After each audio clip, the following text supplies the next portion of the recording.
First step होता है कि ईथर के ऑक्सीजन के पास लोन पेयर ऑफ इलेक्ट्रॉन है, तो उससे ये प्लस चार्ज देखा नहीं जाता है, वो इसको अपना इलेक्ट्रॉन देके इसके साथ बॉन्ड बनाते हैं और ऑक्सोनियम कैटायन बनाता है। अल्कोहल एंड एल्काइल हैलाइड क्या बन रहा है ये इस चीज से डिसाइड होता है कि जो हमने ईथर लिया है उस ईथर के ऑक्सीजन के दोनों साइड कैसे ग्रुप्स लगे हुए। Hello and welcome everyone. तो आज के टॉपिक में हमें क्या समझना है कि ईथर का केमिकल रिएक्शन कैसे होता है और किसके साथ होता है। ठीक है, तो स्टार्ट करते हैं आज का टॉपिक, जिसमें हम सबसे पहला टॉपिक को आप क्या पढ़ने जा रहे हैं कि ईथर जब HX के साथ रिएक्ट करेगा तो फिर क्या होता है, ये सब कुछ आज हमें समझना है। तो स्टार्ट करें। तो सबसे पहले हम क्या लेंगे, ईथर।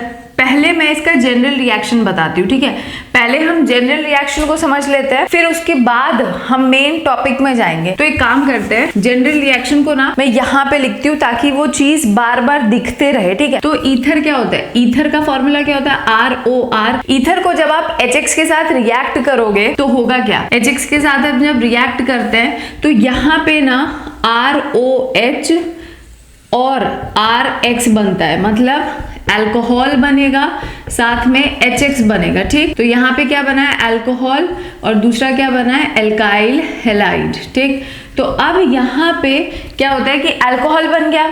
ठीक, यहाँ तक मेन चीज है जहाँ पे मोस्टली क्वेश्चन जो NCERT में भी गिवन है वो इधर तक की रिएक्शन में ही पूछा गया है और यही तक तुम्हें करना है। बट NCERT में एक और स्टेटमेंट लिखा है कि अगर हम HX को एक्सिस में लेते हैं, अगर हम HX को एक्सिस में लेते हैं तो क्या होता है, तो if HX is used in axis तो होगा क्या कि ये जो अल्कोहल फॉर्म होता है ना, then alcohol formed again react with HX। मतलब ये जो अल्कोहल बना है ना ये क्या करेगा, किसके साथ रिएक्ट करेगा बताओ, HX के साथ, क्योंकि HX एक्सिस में लिया गया है। और यहाँ से क्या हो जाएगा, वाटर एलिमिनेट हो जाता है, H2O निकल जाता है और RX बन जाता है। समझ आ गया। तो यहाँ पे क्या होगा, ये लाइन याद रख लेना कि जो अल्कोहल मेनली ईथर जब HX के साथ रिएक्ट करता है हैलोजन एसिड के साथ तो वो अल्कोहल बनाएगा और एल्काइल हैलाइड बनाएगा। बट अगर हम HX एक्सिस में लेते हैं तो जो अल्कोहल बना रहता है वो फर्दर HX के साथ रिएक्ट करता है to form alkyl halide and water. ठीक, अब हम क्या करेंगे ना, अब हम इसका मैकेनिज्म समझेंगे कि यहाँ पे मेनली हो क्या रहा है। तो एक चीज सबसे पहले हम यहाँ पे एक एग्जाम्पल लेते हैं, CH3O CH2 CH3। ठीक, इसका नाम क्या हो जाएगा, मीथॉक्सी इथेन। ठीक, जब हम मीथॉक्सी इथेन लेते हैं और इसको HI के साथ रिएक्ट करेंगे, ठीक, सेम ही क्वेश्चन है, बस अब हम वो जनरल रिएक्शन है इसको अब हम करके देख रहे हैं। तो यहाँ पे क्या होगा, जब ये HI के साथ रिएक्ट करेगा तो सबसे पहला स्टेप बताओ क्या होना चाहिए। यहाँ पे पता है हमें इसका बॉन्ड कैसा होता है, पोलर, तो ये पार्शियल नेगेटिव होगा, ये पार्शियल पॉजिटिव होगा। अब ईथर के पास, ईथर के ऑक्सीजन में, ऑक्सीजन के ऊपर एक्स्ट्रा लोन पेयर, मतलब लोन पेयर ऑफ इलेक्ट्रॉन होता है, तो उसको चुल मची रहती है कि मतलब उससे ये प्लस चार्ज वाले को देखा नहीं जाता है। तो ये क्या करेगा, ये लेविस बेस की तरह बिहेव करेगा और प्रोटोनेशन करता है, मतलब अपना इलेक्ट्रॉन इसको देगा और इसको बोलेगा भाई तू मेरे पास आ जा। तो यहाँ पे क्या बन जाएगा, यहाँ क्या होगा, CH3O, ये इसका इस तरफ वाला ग्रुप CH2 CH3, और यहाँ पे क्या होगा, ये हाइड्रोजन यहाँ जुड़ गया। ठीक, और ऑक्सीजन पे क्या आ गया, प्लस चार्ज, क्योंकि उसने अपने वैलेंस इलेक्ट्रॉन दिए। समझ आया। तो मैंने क्या बोला, ether behaves as Lewis base and undergoes protonation to form oxonium cation.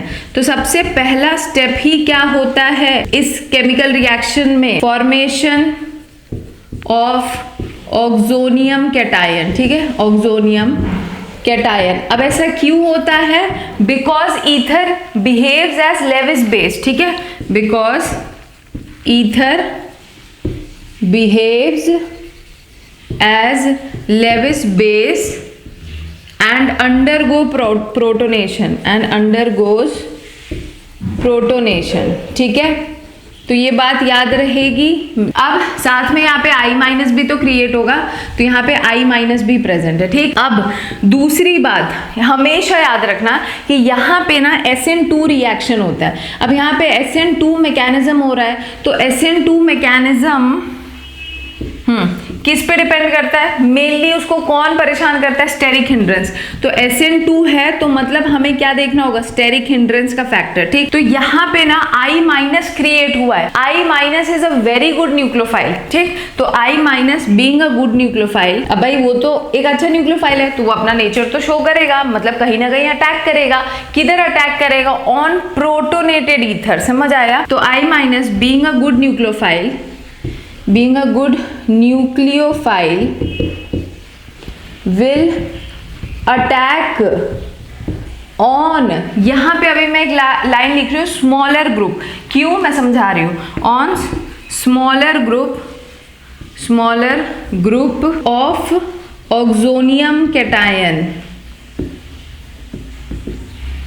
ठीक है, तो यहाँ पे क्या होता है? सेकेंड स्टेप क्या होता है कि ये जो I- क्रिएट हुआ है, I- बहुत अच्छा न्यूक्लियोफाइल होता है, और क्योंकि यहाँ पे SN2 का मैकेनिज्म होगा, SN2 मैकेनिज्म फॉलो होता है, तो होगा क्या कि ये जो I- क्रिएट हुआ है, ये I- को अब क्या रहेगा कि मुझे कहीं ना कहीं ऑक्सोनियम कैटायन में क्या करना है? जाके अटैक करना है। तो वो अब कहाँ पे अटैक करेगा हमें ये डिसाइड करना है। ऑक्सीजन पे प्लस CH2 CH3। ठीक, तो होता क्या है?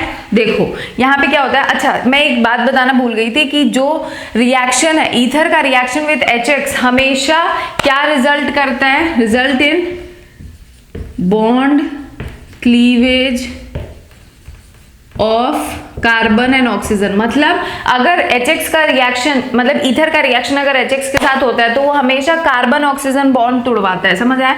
तो हमें यहाँ पे जब I- अटैक करना चाहेगा तो यहाँ पे दो चीजें हैं कहाँ जहाँ पे वो अटैक कर सकता है। या तो वो यहाँ का बॉन्ड क्लीवेज कराएगा इस पे।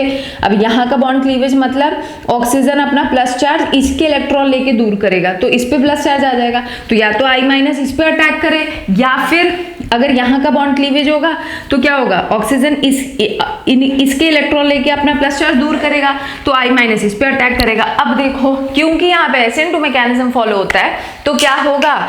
I- स्मॉलर एल्काइल ग्रुप पे अटैक करेगा, तो ये इस पे अटैक किया, तो अब यहाँ पे क्या होता है? ट्रांजिशन स्टेट फॉर्म होगा। SN2 पे पढ़ा है ना कि बॉन्ड, एक बॉन्ड टूटना और बॉन्ड जुड़ना दोनों में 1 स्टेप प्रोसेस होता है। ठीक है, तो यहाँ पे क्या होगा? इस बॉन्ड का टूटना, इस बॉन्ड का टूटना और इस बॉन्ड का जुड़ना, मतलब सॉरी मैं अभी समझा रही हूँ। ठीक, तो यहाँ पे क्या होगा? ट्रांजिशन स्टेट बनेगा, मतलब I- जो है वो धीमे धीमे CH3 के साथ बॉन्ड बनाएगा और CH3 धीमे धीमे ऑक्सीजन से अपना बॉन्ड क्या करेगा? तोड़ने लग जाएगा। समझ आया? तो ये जो मैंने बनाया है इसे हम लोग बोलते हैं transition state. SN2 transition state से पास होता है ना। अब फाइनली क्या होगा कि यहाँ पे ये पूरा बॉन्ड टूट जाएगा और क्या बन जाएगा? CH3 CH2 OH प्लस साथ में क्या बन गया? CH3I। समझ आया? CH3I। क्लियर है? तो ये था हमारा क्या बना है? अल्कोहल और एल्काइल हैलाइड। ठीक है, अब मैंने यहां तक ही मेन है जो तुम्हें याद रखना है, और सबसे इंपॉर्टेंट बात ये याद रखनी है कि alcohol and ether, alcohol and alkyl halide क्या बन रहा है ये इस चीज से डिसाइड होता है कि जो हमने ईथर लिया है उस ईथर के ऑक्सीजन के दोनों साइड कैसे ग्रुप्स लगे हुए। समझ आए? इस बात को बिल्कुल ध्यान में रखो और आगे मैं अभी इसको क्वेश्चंस के थ्रू समझाऊंगी। ठीक है, मैं लास्ट स्टेप एक बता देती हूँ जो मैंने यहाँ लिखा था कि अगर हम एक्सेस ऑफ HX यूज करते हैं तो क्या होता है? तो ये होता है कि जो अल्कोहल फॉर्म हुआ है, थर्ड स्टेप। वैसे मेरे लिए हमें यहीं तक पढ़ना है, समझना है अच्छे से क्वेश्चंस करने के लिए। ठीक है, बाकी उसके आगे के लिए वो जनरल रिएक्शन भी याद रहेगा तो चलेगा। तो क्या होता है अगर हम एक्सेस ऑफ HX यूज किए तो जो अल्कोहल बना था हमारे पास CH3 CH2 OH, ये क्या करेगा? HX के साथ रिएक्ट करेगा। अब HX के साथ रिएक्ट करना मतलब HX हमने यहाँ पे HI ले रखा है। ठीक, तो यहाँ पे क्या होगा? ये फिर से अपना इलेक्ट्रॉन इसको देगा क्योंकि ये पार्शियल पॉजिटिव है पार्शियल नेगेटिव। ठीक, अब यहाँ पे क्या होगा? ये इसके साथ जुड़ जाएगा और I- क्रिएट होगा, तो CH3 CH2 OH और ये H plus charge plus I- होगा। ठीक, अब लास्ट स्टेप क्या होता है? मतलब ये जो I- है फिर से ये अच्छा न्यूक्लियोफाइल होता है ना, तो फिर ये यहाँ पे क्या कराएगा? फिर ये I- इस पे अटैक करेगा। मतलब यहाँ पे क्या होगा कि I- जो है वो क्या करेगा? इस एल्काइल ग्रुप पे अटैक करेगा और यहाँ से वाटर निकाल देगा। ठीक, तो होगा क्या? CH3 CH2 O ये बना रखा था हमने, ऑक्सीजन पे प्लस है।